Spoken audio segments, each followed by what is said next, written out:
दोस्तों, आज की इस वीडियो में मैं आपको अनुसूचित जाति एवं जनजाति के लिए राष्ट्रीय आयोग के बारे में बताऊंगा। यानी कि जो एससी और एसटी होते हैं उनके लिए एक स्पेशल कमीशन बनाया गया था, उसके बारे में मैं आपको बताऊंगा। अब देखिए, वैसे तो ये दोनों आयोग अलग अलग हैं और इसे अलग अलग वीडियो में पढ़ाना चाहिए, लेकिन इन दोनों की जो ओरिजिन स्टोरी है, मतलब शुरुआत में जब ये दोनों बने थे तब ये इकट्ठे ही बने थे, तो ऐसे में इनकी हिस्ट्री एक ही है। तो अगर हम इन दोनों की हिस्ट्री को एक साथ पढ़ रहे हैं तो हम दोनों आयोग को आसानी से एक साथ पढ़ लेंगे। इसीलिए मैं एक ही वीडियो में इसको कवर करना चाहता हूँ। अब देखो, सबसे पहले तो एक चीज़ समझो कि जैसे एससी और एसटी है, वो कहीं ना कहीं पिछड़े वर्ग में आते हैं और इनके साथ बहुत शोषण भी हुआ है, इसीलिए इनको अलग आयोग की ज़रूरत पड़ती है। इसी तरीके से और भी मुद्दे होते हैं और भी लोग होते हैं, जैसे कि बाल अधिकार आयोग हो गया, राष्ट्रीय मानव अधिकार आयोग हो गया, अल्पसंख्यक आयोग हो गया, महिला आयोग हो गया। तो ये कई तरीके के आयोग होते हैं। लेकिन मैं आपको बता दूं कि जो एससी एसटी के आयोग हैं, ये इन बाकी आयोगों से काफ़ी अलग है। वो ऐसे कि ये जो एससी और एसटी का आयोग है, ये एक संवैधानिक निकाय है।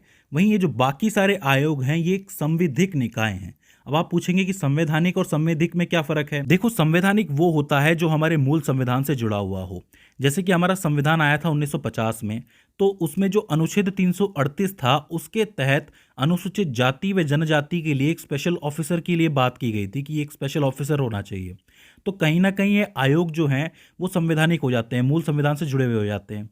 वहीं ये जो बाकी के आयोग हैं, इनको लाया गया है बाद में, मतलब जो संसद है हमारी, उसके अंदर अधिनियम के तहत इनको लाया गया था बाद में। ये मूल संविधान में नहीं थे, तो ये संविधिक हैं। तो पहला अंतर तो यही समझ लो कि एससी और एसटी का जो आयोग है वो संवैधानिक है और ये बाकी सारे जो हैं वो सब संविधिक हैं। अब मैं आपको बताऊंगा कि इन दोनों आयोगों का उदय कैसे हुआ, मतलब थोड़ी सी हिस्ट्री मैं बताऊंगा, और ये हिस्ट्री जो है वो दोनों के लिए एक जैसी है, कंबाइंड हिस्ट्री है। तो अब यहाँ पे एक टाइमलाइन बनेगी, इसको ध्यान से देखना और लिख लेना। देखो, सबसे पहले जब हमारा मूल संविधान आया तो अनुच्छेद 338 के तहत अनुसूचित जातियों एवं जनजातियों के लिए एक विशेष अधिकारी की नियुक्ति की गई, जिसे कहा गया अनुसूचित जाति एवं जनजाति आयुक्त। मतलब ये जो आयुक्त है, ये नाम सबसे पहले आया। सबसे पहले आयोग नहीं आया था, आयुक्त आया था। उस आयुक्त का काम ये था कि अनुसूचित जाति और जनजाति के जो लोग हैं उनके संवैधानिक अधिकारों की रक्षा करना, और अगर उनका कोई मामला आता है, उनके साथ कोई दिक्कत होती है, तो उस मामले की पूरी जांच करना, निरीक्षण करना, और साथ ही उनके साथ जो जो हो रहा है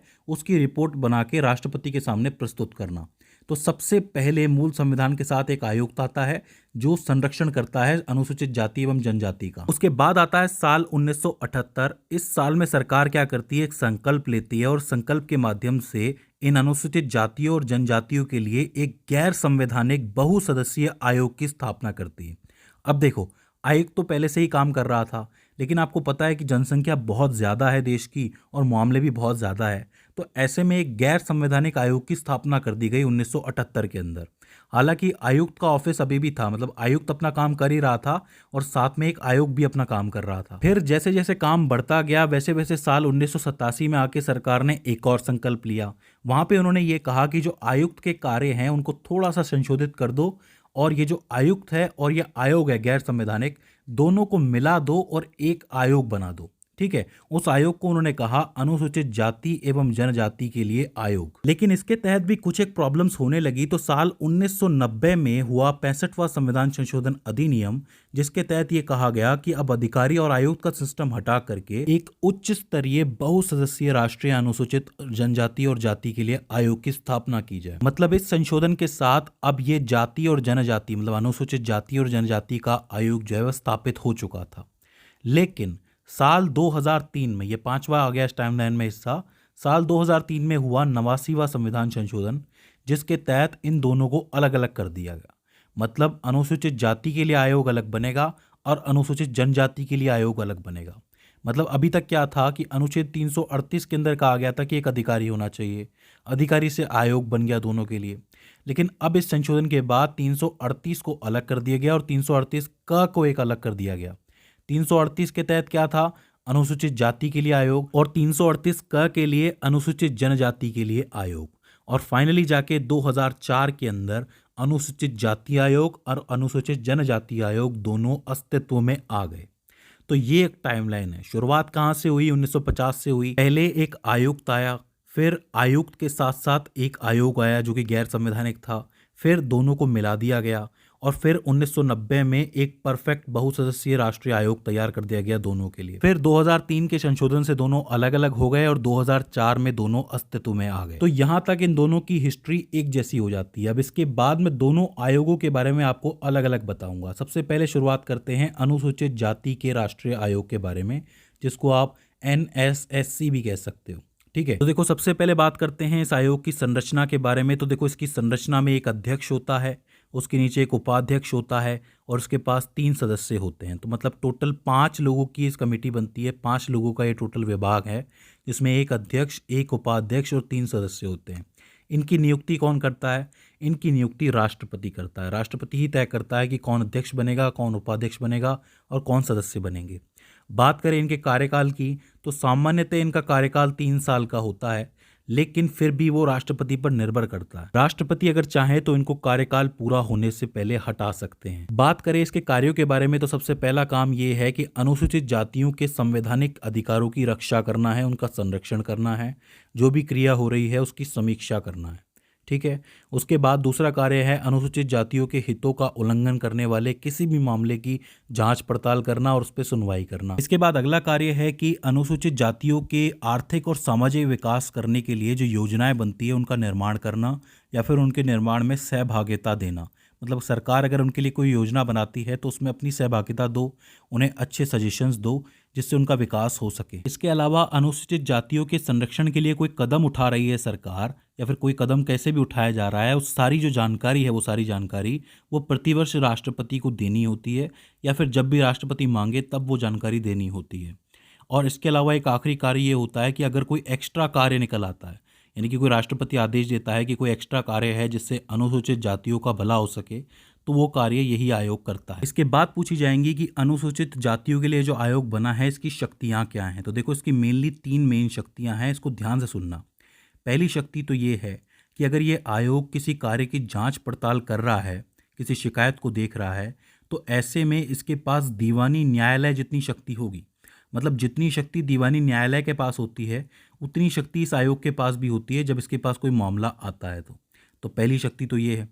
दूसरी ये है कि संघ और प्रत्येक राज्य सरकार अनुसूचित जातियों को प्रभावित करने वाले सभी महत्वपूर्ण नीतिगत विषयों पर आयोग से परामर्श करेगी। मतलब अगर राज्य सरकार को या केंद्र सरकार को कोई कार्य करना है जिससे इन अनुसूचित जातियों का कोई भला हो सके, तो उसके लिए ज़रूरी ये है कि पहले इनसे परामर्श लिया जाए, इस आयोग से परामर्श लिया जाए, तो सरकार इनसे अपनी सलाह लेगी।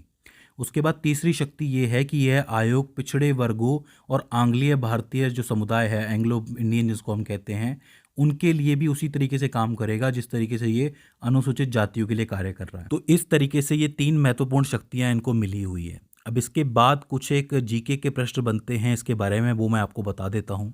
सबसे पहले आपसे पूछेगा कि प्रथम NSSC अध्यक्ष कौन थे, मतलब इस आयोग के प्रथम अध्यक्ष कौन थे। तो आप लिखेंगे श्री सूरज भान जी, जो कि 2004 में बने थे, क्योंकि 2004 में यह आयोग अस्तित्व में आया था।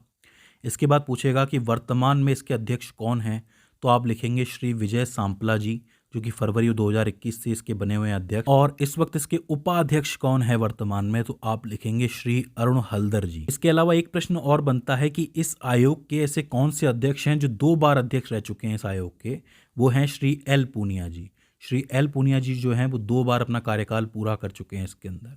तो ये एक स्पेशल प्रश्न बन सकता है। तो इस तरीके से आपका अनुसूचित जातियों का आयोग पूरा होता है। अब इसके बाद हम लोग बात कर लेते हैं अनुसूचित जनजातियों के आयोग के बारे में। तो देखो इसकी हिस्ट्री तो मैं आपको बता चुका हूं, और रही बात इसके कार्यों की और शक्तियों की, तो वो भी एक जैसी है।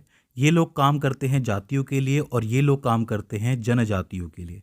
तो आपको करना कुछ भी नहीं है कि एक बार आप इसकी रीडिंग और कर सकते हो सिर्फ जनजातियों के लिए, तो आपको अच्छी तरीके से याद हो जाएगा। हाँ, 2-3 जीके के प्रश्न जरूर बनते हैं, वो मैं आपको बता देता हूँ कि अनुसूचित जनजाति के लिए जो राष्ट्रीय आयोग बना था, ये 2004 में बना था।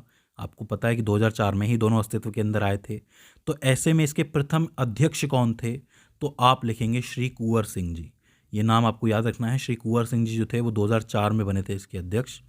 इसके अलावा वर्तमान में इसके अध्यक्ष कौन हैं, तो आप लिखेंगे श्री अर्जुन मुंडा जी। ठीक है, तो अर्जुन मुंडा जी का नाम आपने सुना होगा तो आपको याद रह जाएगा। और जो उपाध्यक्ष हैं वो कौन है वर्तमान के अंदर, तो आप लिखेंगे श्री अनंत नायक जी। इसके अलावा इसकी संरचना बिल्कुल वैसी ही है। इसके अंदर 5 लोग होते हैं, इनकी नियुक्ति राष्ट्रपति करता है, इनका कार्यकाल भी राष्ट्रपति पर ही निर्भर करता है। तो दोस्तों, ये हो जाता है जाति एवं जनजाति के लिए एक राष्ट्रीय आयोग। आई होप आपको समझ में आया हो। इसके बाद भी इसके अंदर आपको कोई किसी तरीके की कन्फ्यूज़न आती है, कोई दिक्कत आती है या फिर हमसे कोई गलती हो जाती है, तो आप हमें कमेंट सेक्शन में बता सकते हैं। तो दोस्तों, आज की इस वीडियो के अंदर बस इतना ही। See you in the next one.